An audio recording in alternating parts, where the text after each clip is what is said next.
Hi there everyone! Are you feeling happy and excited today? Do you feel happy and excited today? Myself, I feel happy and excited. Or am I feeling happy and excited? Am I confusing you or do I confuse you? Okay, time out. You see, there are many ways to express your thoughts in English. All of the questions and answers I gave you are using correct grammar. However, they differ in meaning. Do you want to know why? Join me in today's episode about verb tenses and aspects. I'm Teacher T and welcome to TLE, Making Life Easy.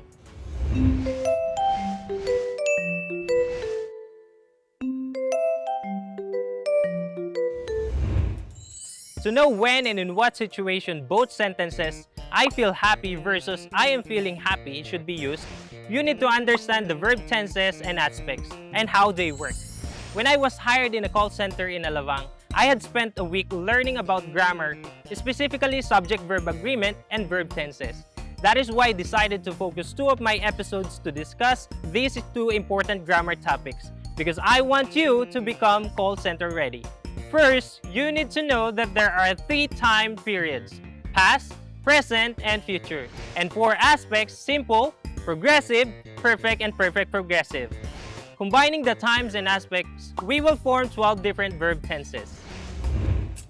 I want to show you this chart to help you understand what I've said about combining time periods and aspects.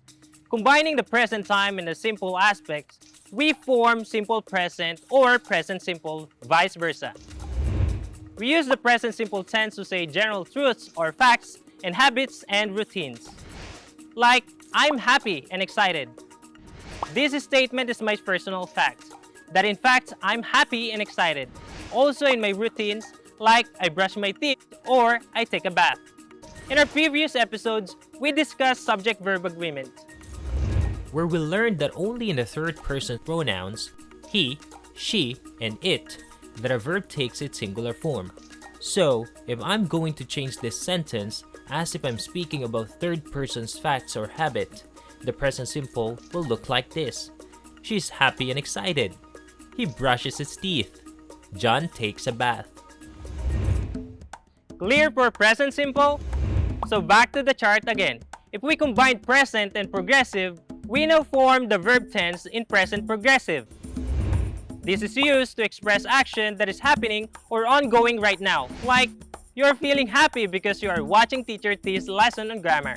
Or, are you feeling sleepy? You see that the verb feel is in its ing form.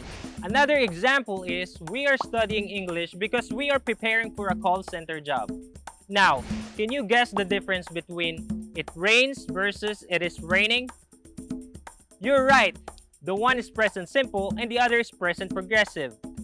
The question again is, how do they differ in meaning and therefore in usage? We use it rains to tell a fact or truth, like it rains in Manila. But right now, while I'm teaching you this lesson, it is not raining in Manila. Because if I say that it's raining in Manila, I will be perceived as liar. Because now, it's basically hot here. That is why you need to use the right verb tense in a statement, more importantly in a call center setting, because you will be constantly giving information and answers to your customers. Now, let us combine the present time and the perfect aspect. We now have the present perfect tense. This tense is widely used in our daily lives and even in a call center life.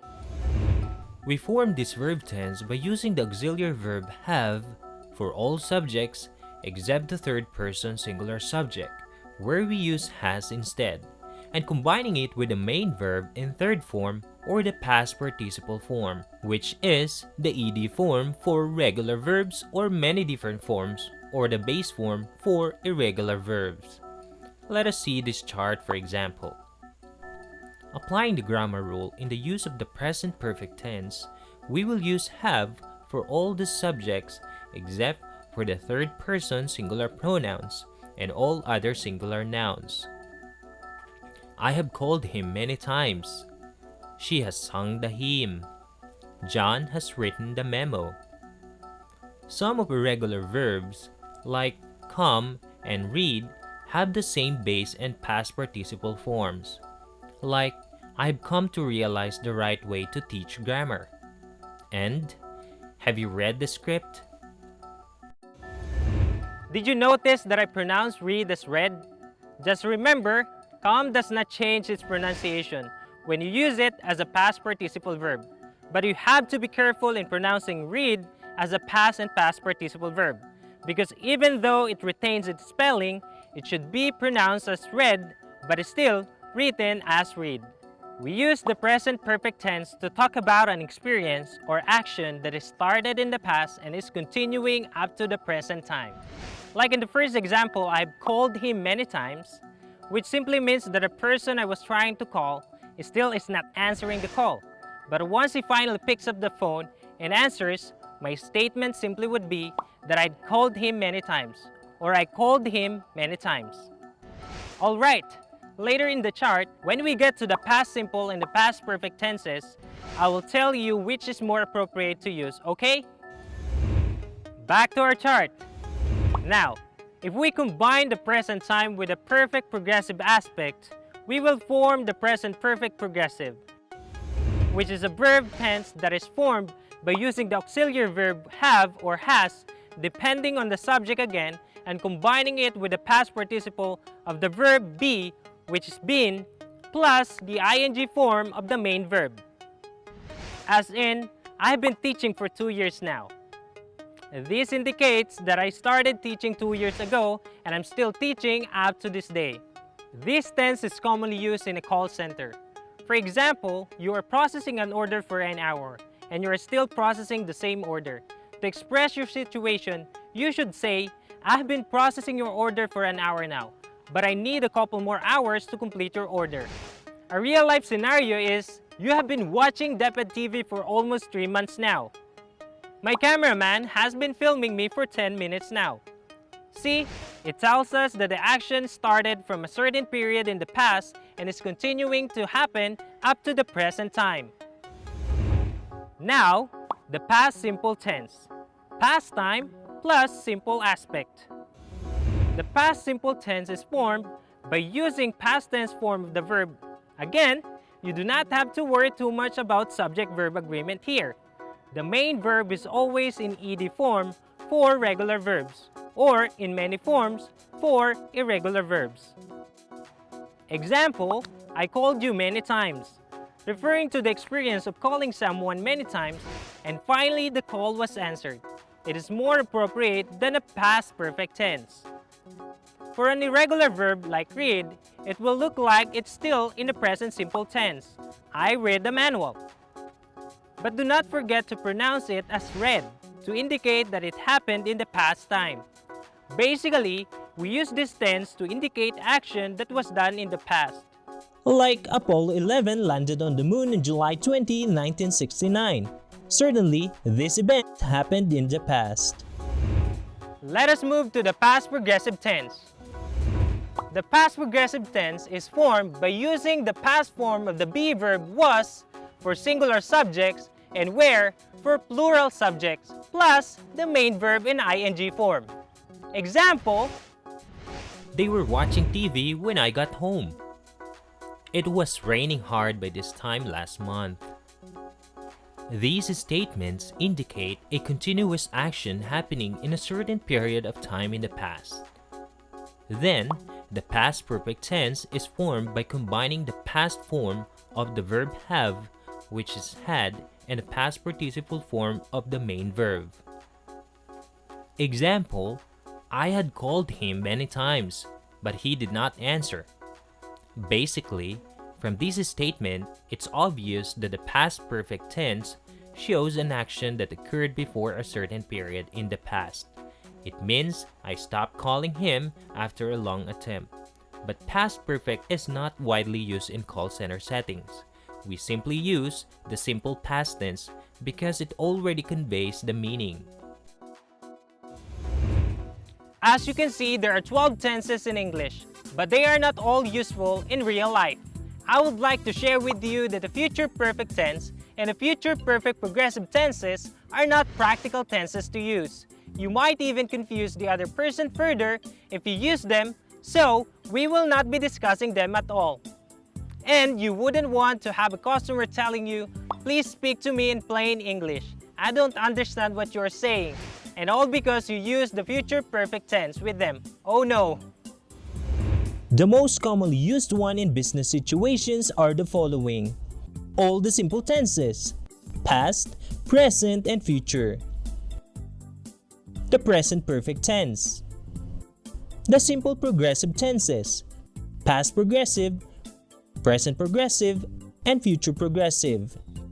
And the present perfect progressive tense. So, moving on with our chart, we need to discuss two future tenses, the future simple and the future progressive tense. The future tense form is probably the easiest form.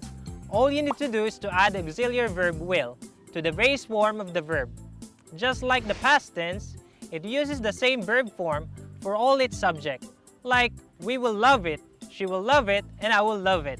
You don't have to worry about the difference between regular and irregular verbs in the future tense, because the base form remains the same for both regular and irregular verbs. Finally, a tense that has some easy rules, right? In call centers, we will often say statements in future simple tense, because that is what we do. We promise to solve their problems and concerns. I will check your account for verification. I will call you later. We will deliver your equipment tomorrow. You will be charged $30. This combination indicating future action often uses the contracted form I'll, you'll, will call you later. Finally, the future progressive tense, which is formed by using the future form of the be verb will be and the ing form of the main verb. I will be scheduling your consultation starting next month. We will be transacting with customers 24/7 by December. Basically, this tense is used to indicate progressive or continuous action in the future. To summarize our lessons about verb tenses, simple present, about routines or facts. The earth spins. Agents use computers. Simple past, action completed in the past. God created the heavens and the earth. I went to Bacolod. Simple future, action that will happen or likely to happen. You will learn English. I will turn the TV off after the DepEd TV programs. Present progressive, something is happening at the time being. I am teaching. You are studying. Past progressive, action that is happening at the same time of the action in the past. I was sleeping when the alarm went off. They were watching TV when the electricity was interrupted. Future progressive, indicate a continuing action in the future. We will be providing healthcare services soon. The company will be giving away old wheelchairs to the needy. Present perfect tense, continuing action beginning in the past. The managers and team leaders have interviewed many applicants. She has dedicated time for study. Present perfect progressive tense, action from past continuing to the present. The customer has been following up on his order. The sleepy agent has been missing from the production floor from time to time. Because he goes to the restroom and sneaks a bit of shut-eye. Let us check what you learned from this episode.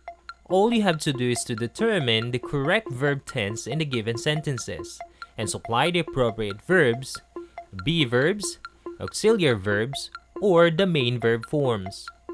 Number 1. The agent call last night.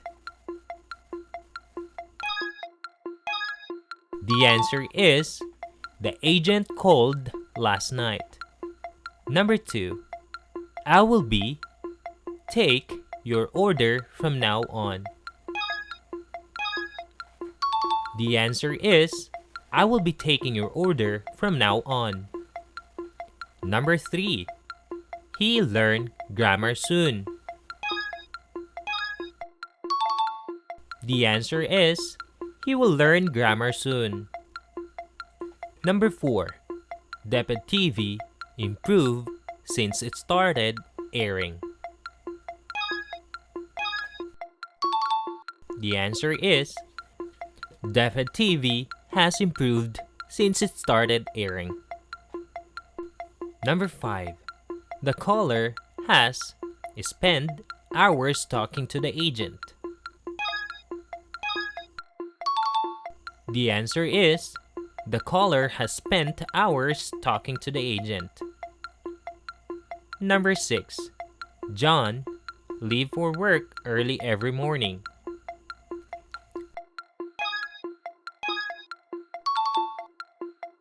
The answer is, John leaves for work early every morning. Number 7. Irate callers be challenging. The answer is, irate callers are challenging. Number 8. I have write all night. The answer is, I have been writing all night. Number 9. She sleep early every night. The answer is, she sleeps early every night. Number 10. We serve all our customers with a heart. The answer is, we serve all our customers with a heart. If you find this lesson difficult, let me encourage you with a quote from Thomas Edison, who said, "There is no substitute for hard work." This is the man who gave us the first electric light bulb that really worked, but who had failed many times before he succeeded. Learning any language can feel that way. It requires effort and a lot of commitment. You have to dedicate time and attention to achieve your goals. That is all for today. Thank you so much for joining me, and I will see you in the next episode of TLE, Making Life Easy.